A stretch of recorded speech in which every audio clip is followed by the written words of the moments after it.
오늘 말씀 마태복음 20장 13절부터 16절입니다.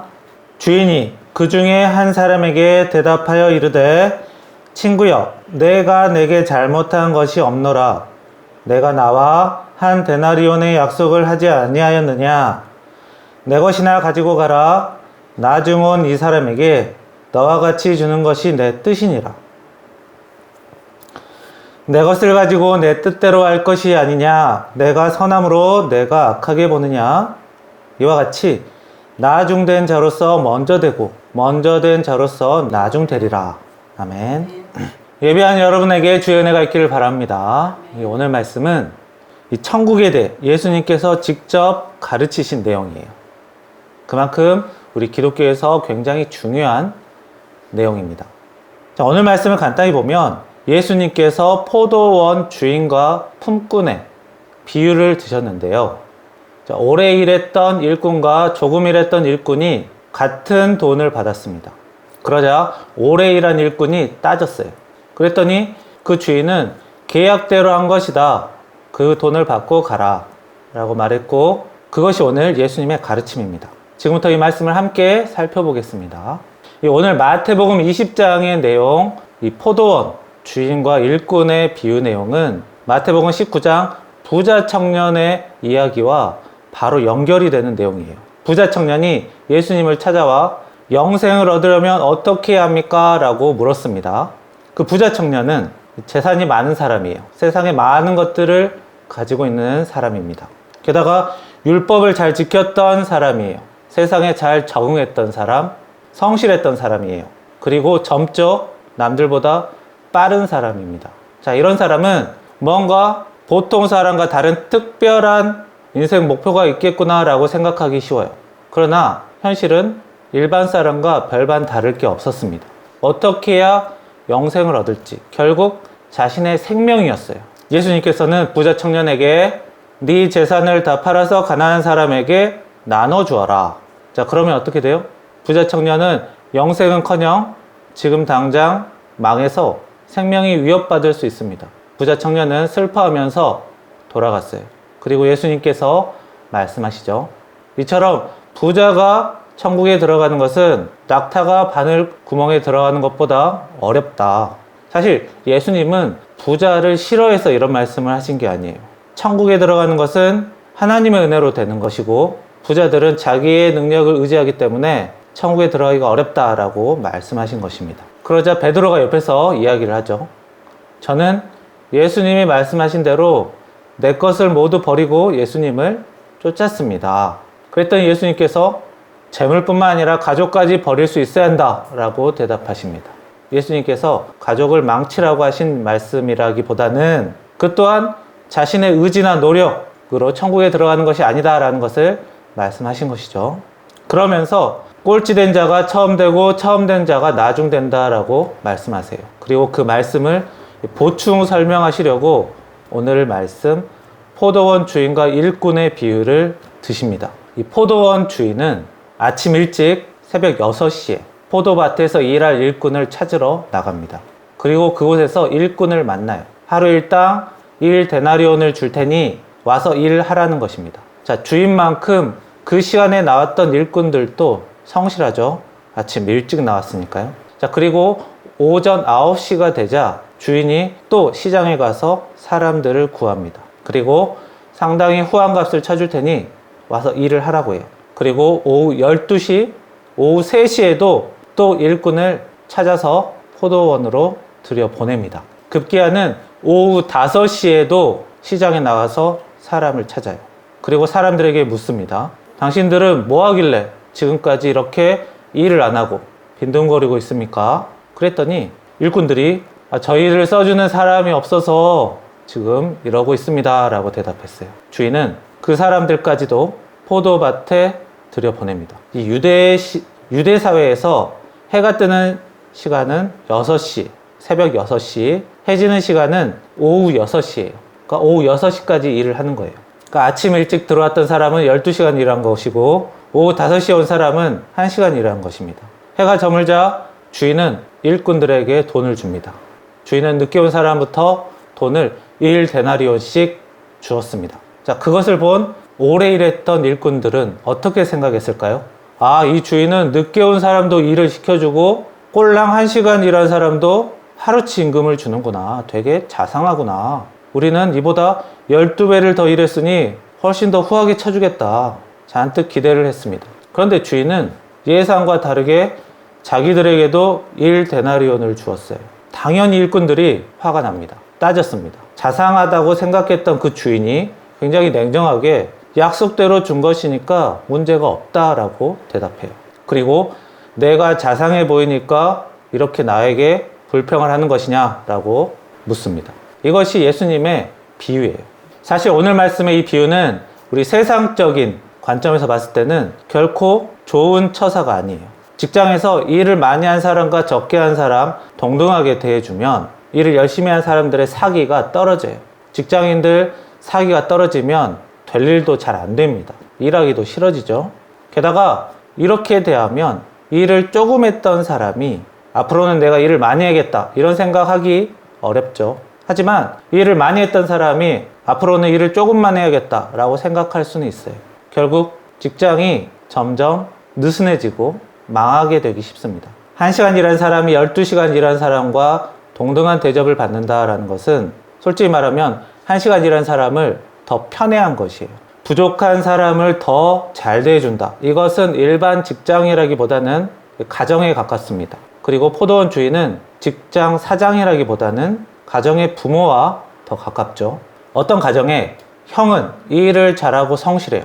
그런데 동생은 일머리도 부족하고 성실하는 것도 부족합니다. 이럴 때 부모가 형은 일을 잘하고 능력이 좋으니까 유산을 거의 다 가져가라. 동생은 어차피 못하니까 가져가지 마라. 이렇게 대하진 않아요. 부모라면 모자란 쪽에 좀 더 신경을 쓰기 마련입니다.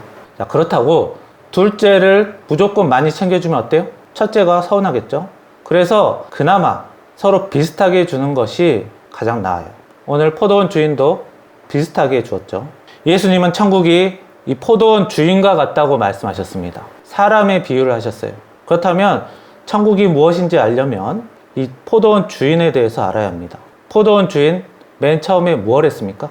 아침 일찍 일꾼을 찾아 나섰어요. 그리고 포도원에 들어오라고 권유했어요. 아침 일찍 나온 성실한 일꾼에게도 권유를 했고 오후 5시에 만난 일꾼들에게도 권유를 했어요. 자, 오후 5시에 만난 사람을 일하라고 권유할 정도면 그 이전에 나왔던 사람들은 자기가 만났다면 거의 다 권유를 했을 것입니다. 다시 말해 아침부터 나와서 기다렸던 사람이라고 보기 힘들어요. 몸이 아팠거나 사정이 있어서 늦게 나온 것이죠. 그런데 그 포도원 주인은 성실한 사람, 성실하지 못한 사람, 개인 사정이 있는 사람 가리지 않고 다 초대를 했습니다. 그리고 그 초대에 응했던 사람은 다 포도원에 들어오게 했어요. 포도원 주인이 천국이기 때문에 이 천국은 일을 많이 했던 사람, 업적이 많은 사람, 그렇지 않은 사람, 뭔가 인생이 꼬인 사람, 잘 풀린 사람 가리지 않고 다 누구든 초대할 수 있고 그 초대에 응하기만 하면 들어올 수 있다라는 것입니다. 그리고 12시간 일한 사람의 품삯과 1시간 일한 사람의 품삯이 같다는 것은 주인은 일을 많이 했고 적게 했고는 그닥 신경 쓰지 않아요. 포도원에 들어온 사람이라면 일단 돈을 받는다는 것입니다. 일보다는 사람에 더 관심을 갖는 거예요. 그렇다고 1시간 일했던 사람이 12시간 일했던 것보다 더 많이 했더라. 이런 내용 없습니다. 많이 일한 사람이 더 성과가 많고 적게 일한 사람이 성과가 더 적어요. 그러나 그거 별로 신경 안 쓴다는 거예요. 누구나 보상을 받을 자격이 있는 귀한 사람, 소중한 사람이라는 것입니다. 천국은 능력에 있고 없고를 떠나서 사람을 귀하게 보고 은혜를 주는 곳이라는 거예요. 오늘 예수님의 비유는 나중된 자가 처음 되고 처음 된 자가 나중된다라는 말씀으로 그 비유를 마무리를 하세요. 처음 됐던 자, 일찍 와서 성실하게 일한 사람이 뭔가 잘못한 게 있습니까? 없습니다. 나중된 자가 처음 된다고 했는데 나중된 자, 늦게 온 사람이 뭔가 특별하게 잘한 게 있었어요? 없었습니다. 이 얘기는 성실하고 능력 있는 사람은 망하고 성실하지 않고 능력 없는 사람은 잘 된다, 이 말이 아니라 큰 차이가 없다라는 것이에요. 세상에는 첫째와 꼴찌가 큰 차이가 있고 매우 다른 대접을 받지만 이 천국에서는 그 차이가 그리 크지 않다는 거예요. 거의 같다는 것입니다. 하나님이 사람을 사랑하시기 때문이죠. 우리 사람은 잘 될 때가 있고 망할 때가 있어요. 사랑받고 살 때가 있고 미움받을 때도 있고 편하게 살 때도 있고 불편하게 살 때도 있습니다. 성실하게 살 때도 있고 성실하지 못하게 살 때도 있어요. 누구든지 아침에 나온 일꾼이 자신이 될 수 있지만 늦게 나온 사람이 자기가 될 수도 있다는 거예요. 자기가 아무리 성실하게 일을 해도 병에 들고 사고에 당하고 고난이 닥치면 안 돼요. 특별한 사건이 없더라도 나이가 점점 많이 들게 되면 힘이 부족해져서 안 됩니다. 1시간 나와서 일한 사람이 12시간 일한 나보다 차이가 없고 똑같은 돈을 받아간다? 얄밉습니다. 그러나 나도 결국에는 1시간밖에 일하지 못했던 사람의 처지가 될 수도 있다는 거예요. 젊을 때도 나고 늙을 때도 나지만 젊을 때는 내가 첫째였고 늙을 때는 내가 꼴찌가 되는 거예요. 사람은 지금 당장 내 눈에 보이는 것만 보고 판단하기 때문에 서운한 것만 보입니다. 그러나 나의 나중의 일은 지금 당장 안 보이기 때문에 거기까지 신경 쓸 여력이 없어요. 하지만 하나님은 아십니다. 자, 오늘 말씀은 천국에만 해당되는 말이에요. 일반 직장에서 이렇게 운영하는 거는 안 돼요. 하나님은 무한하신 분이고 은혜를 끊임없이 공급하실 수 있기 때문에 이렇게 주실 수 있어요. 그러나 우리 세상에서 일터가, 가정은 이렇게 무한하게 줄 수가 없어요. 세상에서는 이렇게 운영하면 안 돼요. 그리고 오늘 말씀에는 조심해야 될 부분이 있습니다. 성실하게 살든 불성실하게 살든 하나님의 초대만 받으면 거기에 내가 응하면 천국 가는구나, 세상 적당히 살면 되는구나 오해할 수 있어요. 그러나 예수님은 나 믿으면 천국 가니까 세상 마음대로 살아도 된다, 이런 말씀 성경에서 단 한 번도 하신 적이 없습니다. 사랑하고 살라, 은혜 받고 살라고 하셨어요. 현실의 삶도 굉장히 중요합니다. 성실하게 살고 신앙 갖고 살고 사랑하며 살면서 은혜 받고 사는 삶이 필요합니다. 그리스도인이 하나님 욕보이고 사람이 자기 가족 얼굴에 먹칠하고 은혜 없이 살고 이러면 다른 사람이 하나님의 초대를 받았을 때 그 사람 때문에 그 초대에 응답하는 것을 주저하거나 꺼릴 수 있어요. 초대받은 사람은 그런 일을 해서는 안 돼요. 하나님은 사람을 사랑하시고 사람의 인생을 불쌍히 여기시고 누구에게나 은혜 받는 천국을 마련해 놓으셨습니다. 우리 사람이 할 일은 그 초대에 응하고 때가 되면 그곳에 들어가면 되는 거예요. 주의 은혜로 평안과 위로가 받으시기를 축원합니다. 기도하겠습니다. 살아계신 하나님, 저희들 오늘 천국이 무엇인가? 천국은 모든 사람에게 열려 있고 그 모든 사람이 은혜 받을 수 있는 곳이라는 것을 예수님께서 친히 가르쳐 주셨습니다. 저희들 이 세상에서는 크고 작은 사람들이 많고 자기 눈에 볼 때 이런저런 비교가 많고 굉장히 복잡하지만 우리 천국에서만큼은 하나님께서 모든 사람을 사랑하시고 귀하게 보시기 때문에 하나님은 너무너무 크신 존재라서 우리 사람이 그 어떤 일을 하더라도 거기서 거기이기에 하나님의 사랑이 모두에게 온전히 주어지고 그 초대에 응하기만 하면 우리 사람은 천국에서 하나님의 큰 은혜를 계속 받게 될 거라는 사실에 저희들이 마음의 평안과 위로를 받습니다. 주여, 저희들이 하나님의 이런 은혜를 항상 가슴에 새기고 사는 은혜의 사람들이 되게 인도하여 주옵소서. 예수님의 이름으로 기도합니다. 아멘.